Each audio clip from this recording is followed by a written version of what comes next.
I was always interested in school, so I will always go to school, you feel me?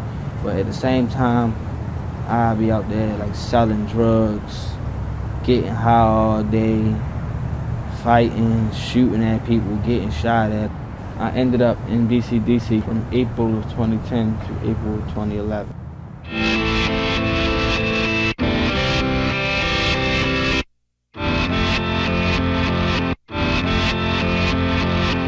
A lot of people don't know that each year 200,000 young people under the age of 18 are charged as adults. I went into the Baltimore City Detention Center and I met some of these young people. I didn't know what to expect. I thought it was only going to be like 10, 15 kids, but it was hundreds of young boys, and it really bothered me. And so I asked them, why are y'all here? What's going on? And they basically were like, nobody comes in here and tells us that we can do anything differently. And I didn't think that was a good enough reason for 14, 15, 16, or 17-year-olds to be spending 20 years in jail.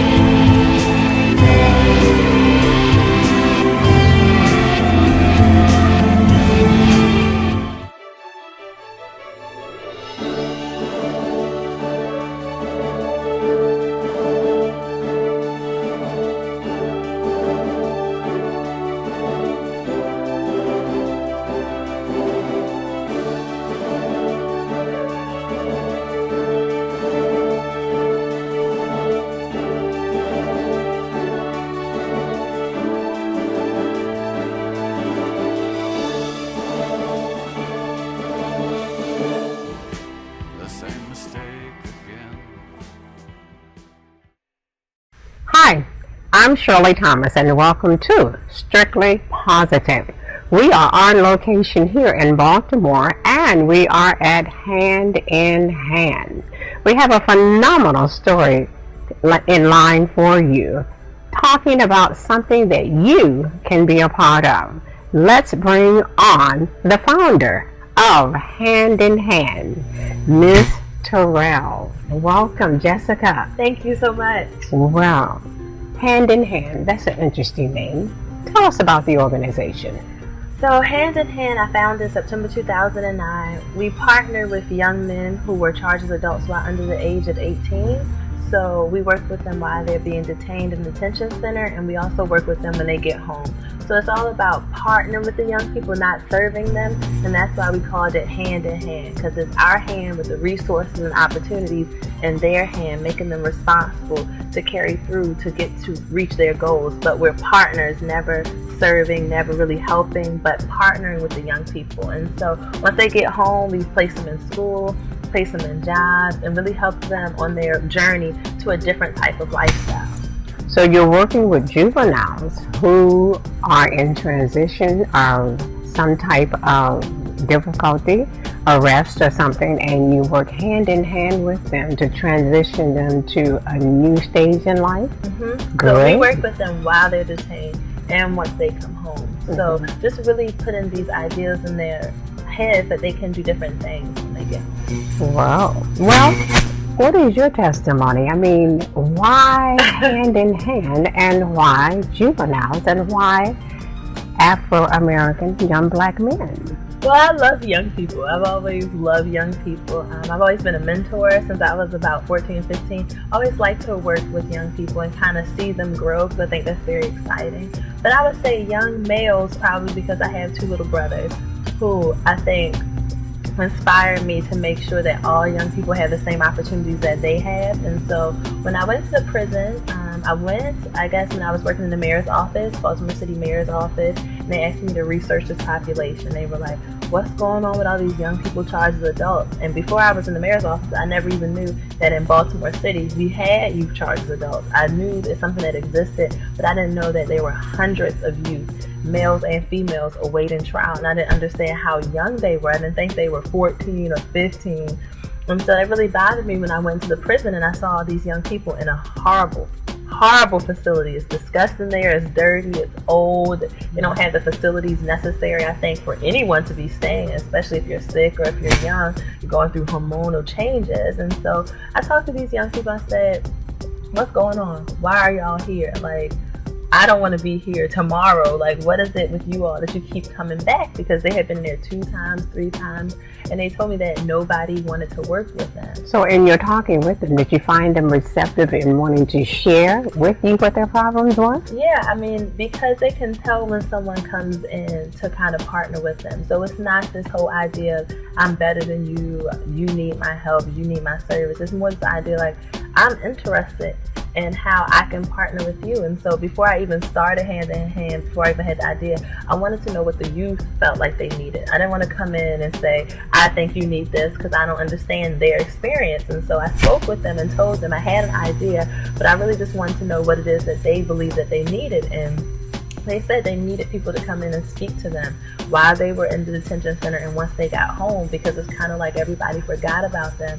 Then when they got home, they were expected to make great life changes, but nobody was willing to support them through those life changes. And that really bothered me, because I thought that's not a good enough reason to be in this detention center at 15. To me, that's not a good enough reason. And so I thought I wouldn't mind coming in 2 days a week, and I thought it must be some other people who wouldn't mind either. You don't look a day over 15 yourself. That's funny. Oh, wow. I am a little over 15. And so you're starting very, very young to pour into the lives of others. Mm-hmm. And the youth are welcoming you in that endeavor. They find that your heart is genuine and you're wanting to pour into their lives, I see.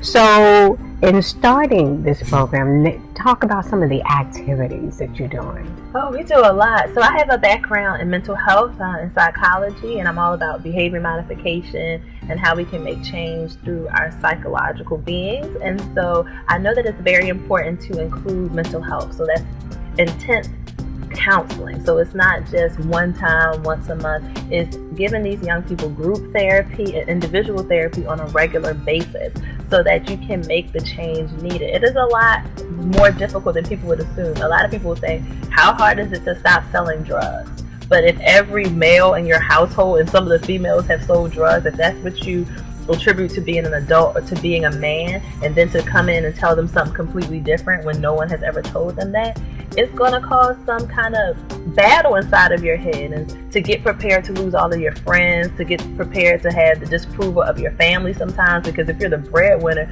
and now you're like, hey, I want to get a job, sometimes it's not well received. And so to give them that counseling, give them that foundation so that they can start to become their own individuals is super important. So we do mental health, we do mentoring. So we bring in this one-on-one or 2 youth with 1 volunteer to kind of get them to see positive adults that come in consistently. So on a weekly basis, you're going to have your mentor come in and do everything from reading and writing with you, life planning. We taught the young men how to tie ties, do interview skills, do resumes, everything that they're not getting but that they really do need. And I think that right there is what makes us innovative. So it's this combination of what the youth want and what we think they would benefit from coming together. So we often ask them, what would you all like to learn about? What are you all interested in, before we just kind of plan a whole curriculum? Because that's very important to me, that they're engaged. Well, you know what? I like what you're saying, because one of my heart's desire down through the years is if we could get our young people to have their own mind and not be easily persuaded to do what others do simply because I want your friendship. And so the mental capacity look like that's pouring in to them to learn to make wise decisions that will catapult their lives to a better way of living. And that's the mental capacity in what you're doing. Yeah, and also the individualism of each program with each youth. So I don't have a blanket thing that I do with all the youth. So it's not like, okay, you're in a detention center, you have to do this and you have to do that. Each young person is assessed and asked, what is it that you like to do? Some of the young people don't want to go to traditional high school. Some of them are more interested in GED because they understand, I don't do well sitting in a building for 8 hours a day. I'm not going to go, I'm not going to stay, and I'm going to be late. but they do want their education. So for them, we bring in the GED track. For some young people, they're interested in trade school. Some people are interested in college. And I think once you individualize plans for youth, then they get excited about it, because then it's not like, oh, she just wants me to do whatever. It's like, okay, I'm interested in these things, and they're bringing it in. You know, we have some kids interested in revolutionary figures, so they're all about Malcolm X and people who are all against like fighting the system. And then you have some kids who are like, I want to know more about Africa. You have some kids who are like, I want to know more about Black history. So when you have that one-on-one or two young people with one volunteer, you have the opportunity to tailor a curriculum to them that's interesting, and that gets them prepared. Because if I sit here and say we all need to write college essays, but 5 out of 15 of the kids are not interested in college because maybe they want to become a plumber, or maybe they want to do something where trade school and apprenticeship is more appropriate, then I've lost 5 of the youth because I'm trying to force something on them. But if I ask them and we separate it, then you don't have problems. Then we don't have people talking while you're talking, going to sleep, because it's like, I like everything you're saying because I'm interested in it. Wow, that's exciting. Now, you've started Hand in Hand, and what are the age groups? A young person, we'll work with anyone between the ages of 14 and 21. Mm-hmm. So you can be charged as an adult as young as 14. And we decided that 21 was a good cutoff because we thought by 21, once you're 22, you should be able to find an adult program. But it's like a weird age between 18 and 21, because most of the people who are returning to the community are older. And so you have these young men who are like 18 in groups with 40-year-olds and 50-year-olds, and it's like a disconnect because they're so much younger than they are. So we want to provide a space for young people who were in that kind of younger age but still needing the same services. And so that's why we moved it all the way up to 21. Wow, that's exciting. Well, Jessica, we're going to take a short break here, but I am very, very astounded about what you're doing. And I like to say that the boys in the program, they seem to be doing very, very well. And we're going to talk more about that when we come back. We'll take a short break. Okay.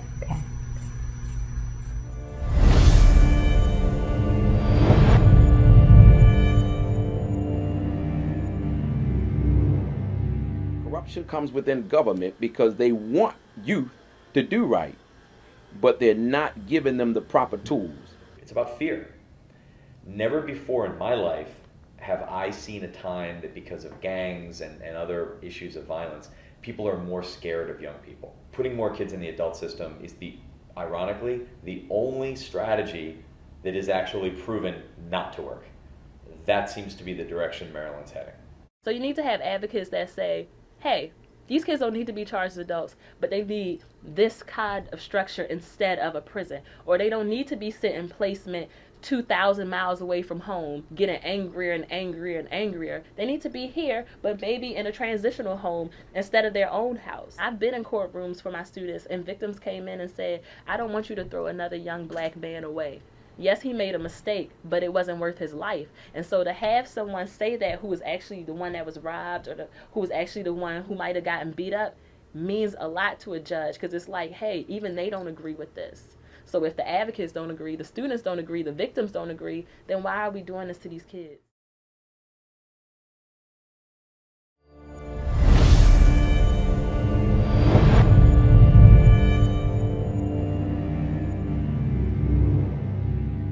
Hi, I'm Shirley Thomas, and welcome back to Strictly Positive. We're here on location in Baltimore at Hand in Hand with Jessica Turral. Welcome back, Jessica. Thank you. Wow, you know what? Now we're going to talk about some interesting stories and experiences that you have had with your youth in the past several years that you've been doing this.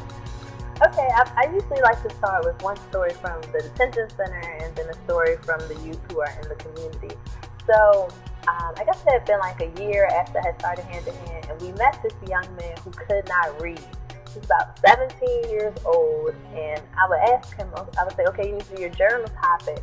And he would never do it. And I'd say, okay, you need to write something. He would never do it. It's like this happened 2 or 3 times. So I pulled him aside and said, hey, what's going on? Why aren't you writing your journal topic? I was like, are you not interested? And that's what he told me, like, he couldn't read. I was very shocked because they go to school in the detention center. It's mandatory that they go to school, and they had him in 11th grade, and yet he couldn't read at all. So I put a volunteer with him separately, just him and the volunteer, and they used to work in a separate space because we had to do everything with him from letter recognition to small words to writing sentences, and I didn't want him to be embarrassed in front of the other people saying, oh, you can't read, you're stupid, you're this and that.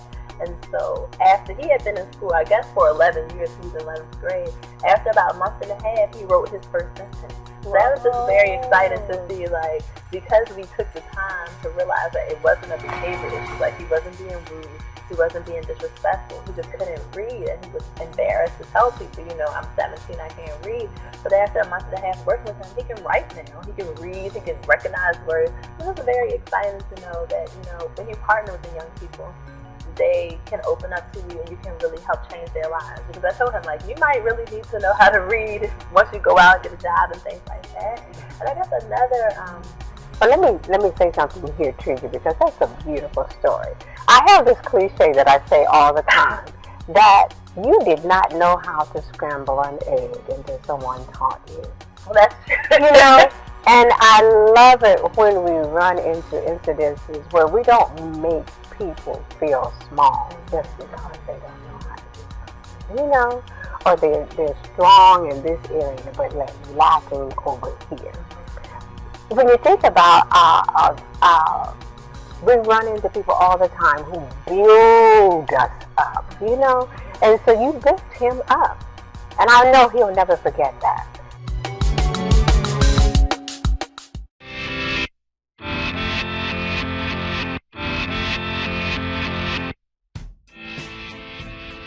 In 5 years, where do you see yourself?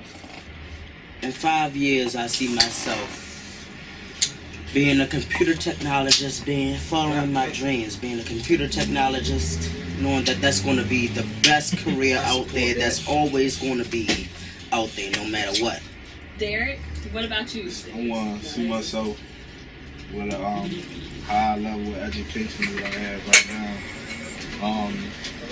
A car, a nice house, be able to support myself in a stable career. I want a career, not a job, for 5 years. 5 years, I would like to be, basically have, you know what I'm saying, a nice foundation for real, you know what I'm saying, like, to be steady with it, you know what I'm saying, ain't struggling, maintaining for real. And have a degree in business.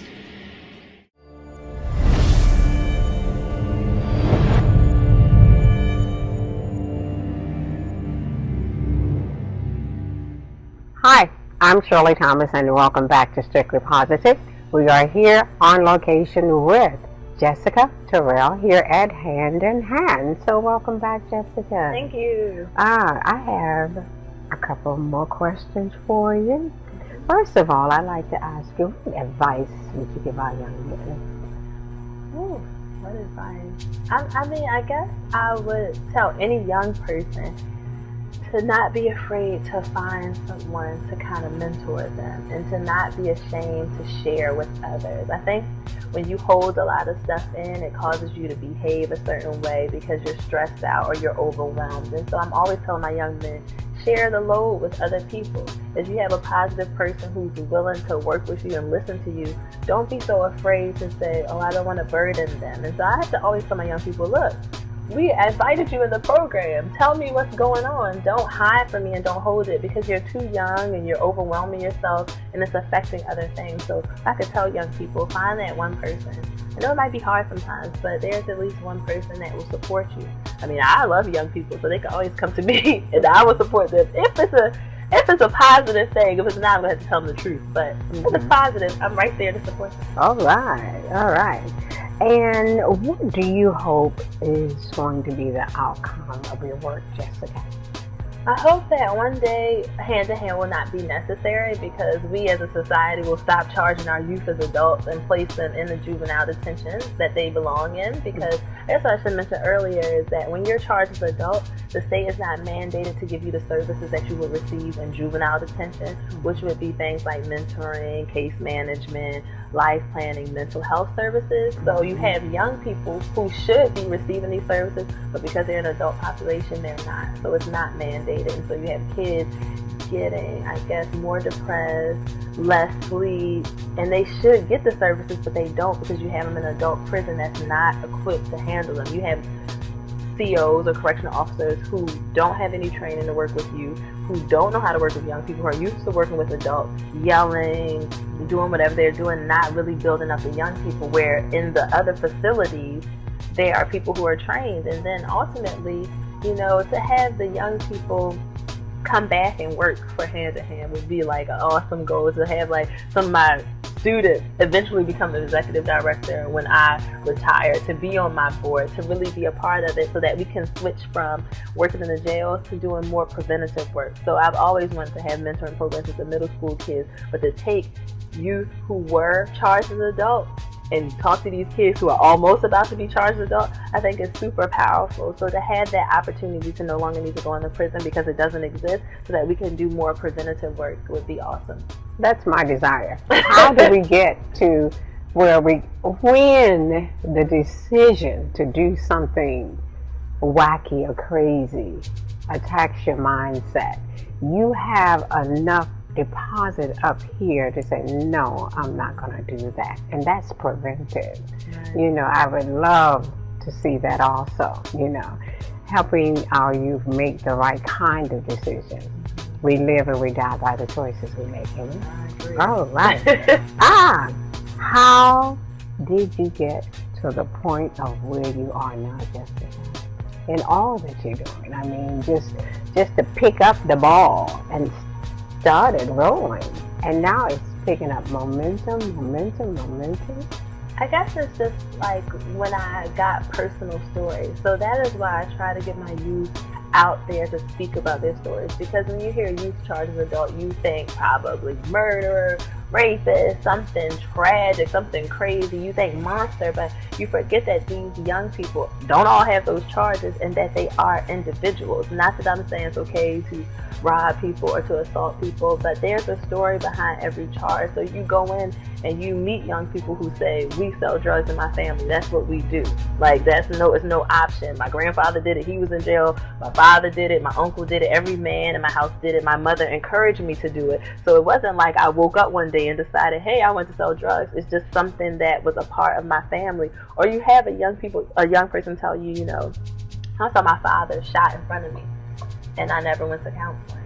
Nobody ever took me to talk to someone about being a 6-year-old child, seeing my father shot, or seeing my mother OD, or to deal with the fact that I've never been in a home more than a year because nobody wanted to raise me, or my mother was living her life. A lot of my young people, even if they do live with their parents, it's just now that the relationship is starting to build because their parents were out doing whatever they were doing before they decided to become a parent. Maybe it was drugs, maybe it was out there sleeping with a lot of different men, sleeping with a lot of different women. And so you have young people who had to take care of themselves. They had to provide food for themselves. At 11 years old, where are you going to work at?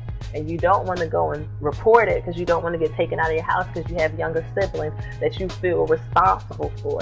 And so really going in and hearing these stories and seeing that people aren't there by choice. If you ask a young person, nobody really wants to sell drugs. It's not something like, you know what, I think I would like to go start selling drugs. It's more like, I had to do what I had to do. And this is all I knew what to do, because nobody was a mentor, nobody was coming to my school, maybe I didn't have enough teachers and things like that. And so to hear these stories, it really bothers me, because I think if that young man had got counseling, where would he be? If he had someone in his life say, hey, you can do something different, maybe he would have graduated from Hopkins instead of me, maybe he would have been somewhere else. And so to really get young people the opportunities, when you see things like this happen, like when the young man's mother died, somebody should have put him in counseling. Somebody should have said, he needs help. When your parents OD, you need to talk to someone. And not just for a year, as you're growing up, that's something you constantly have to deal with. I have a young man now whose mother passed away when he was like 10. He's almost 17 now, and he's still going back to her grave. He's still dealing with that grief of losing your mother. What does that feel like when you don't have a parent? And it's sometimes because they chose to use drugs, or maybe it's sometimes because they just were taken away, and that leaves young people feeling worthless and feeling kind of removed, and so they don't care what they do because they don't care about themselves. And so just seeing those young people and thinking somebody could have stopped that, somebody could have prevented it, really encourages me, because I think I want to be the one that they talk to, because I have to, I never lost a close parent, but I've lost someone who was like a mother to me. And at the age, I was really going through a lot of things, and I had to seek counseling. To think to be younger and for it to be a mother or father, and to think they never got any counseling or any programming at all, makes me want to go out there. I want to thank you for opening up my understanding, because all during the show, while you were talking about you being tried as an adult, I was thinking of horrific things. I'm like, okay, well, if they did these horrific things, shouldn't they be in there? But you cleared that up. It doesn't have to mean that they killed somebody or something. And you also have sometimes young people who hang with older people. And so it's not uncommon for an older person to say, look, you take the charge, because they won't give you a real sentence. And so you have kids who one is charged as an adult, he's 14, but his co-defendant or the person that he's charged with is 19, 25, 21, because they put into these kids' minds, hey, you're too young to get charged this way. And so that's not true. So I think that our goal is to educate these young people. They are charging 14-year-olds as adults. You are never too young to be charged with something. So stop taking the blame for things that are happening, and to really get these young people to see, like, just because you're young, you're not invincible. Wow.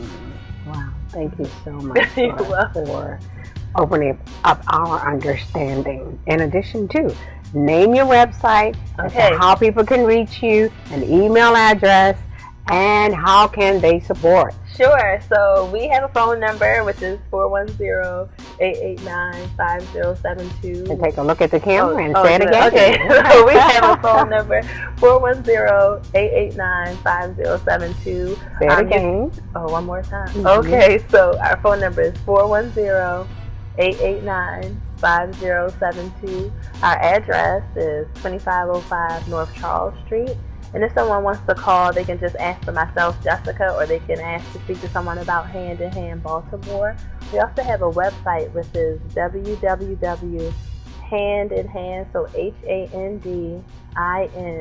HANDINHAND, Baltimore.org. We have a Facebook page. You can just go to Facebook and type in Hand in Hand Baltimore. We also have a Twitter, which is Hand in Hand Balt, which we like to update. So we are always looking for volunteers, and we're always looking for people to come in, partner with the young people. If you have a young person who is in the Baltimore City, Baltimore County area who could benefit from our services, we're always looking to work with more young people as well. So whether you want to volunteer, whether you know a young person who could benefit, please feel free to reach me or to email me at handinhandbaltimore@gmail.com. Or you can go to my website and contact me via the contact form. The website once again? www.handinhandbaltimore.org. HANDINHAND Baltimore.org. And this is Strictly Positive. I'm Shirley Thomas, and thank you for joining us.